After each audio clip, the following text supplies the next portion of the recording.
which you said did not live up to health and safety codes, but they changed it. You changed it. Nobody changed that.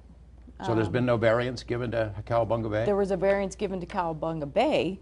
It was a... Well, that's what I just asked. Since she was hired 2 years ago, Chief Environmental Health Officer Jackie Rezatar has implemented a, quote, industry-friendly approach to public health. Her oversight of Cowabunga Bay might be an example of what that means. In 2014, the health district said state law required at least 17 lifeguards on duty at all times at Cowabunga Bay's sprawling wave pool. The park agreed, but according to its general manager, never complied with that law. Instead, it posted 5 or fewer lifeguards at the wave pool. On the day 6-year-old Leland Gardner visited, only 3 were working.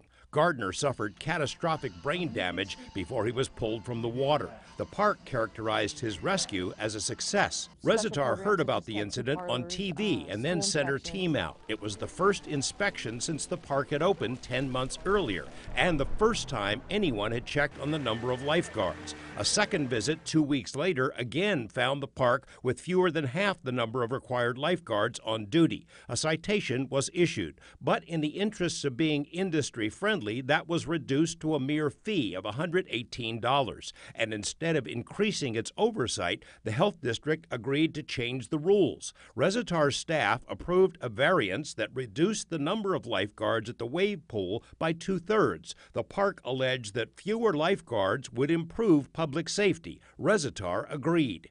You're pretty confident that fewer lifeguards at a wave pool is safer than more lifeguards? We're going by the evidence-based guidance from the Model Aquatic Health Code. Right. What do you think?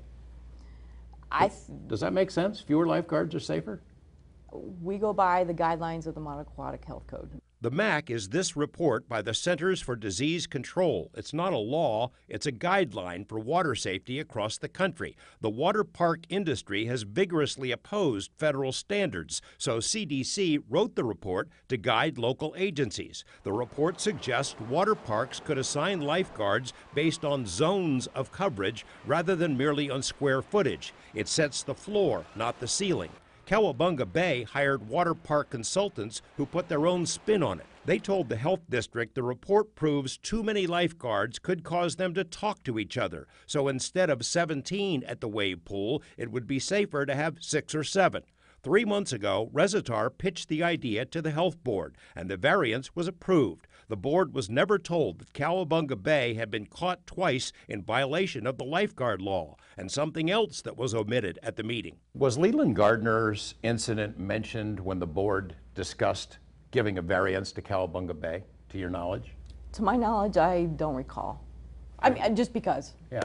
I don't recall. Wouldn't that seem pertinent? There's a kid who's severely brain damaged on a day when they had too few lifeguards at Cowabunga Bay, and now we're going to give them a variance to give them exactly what they had asked for in the first place.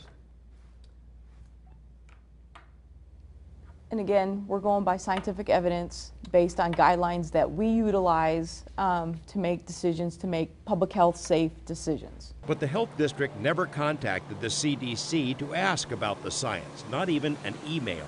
Instead, they took the word of the water park consultants. The CDC report, in fact, makes no mention at all about lifeguard numbers, and it certainly does not say that too many lifeguards cause complacency or distraction. In a statement to the I-Team, CDC said that the MAC report does not address the number of lifeguards needed in a particular facility. But someone put that spin on it, and the health district bought it. We think is nonsensical. You need more eyes on that wave pool, especially when the waves are going. It is incredibly difficult to see the children that are in that wave pool when the waves are going. George Knapp, 8 News Now.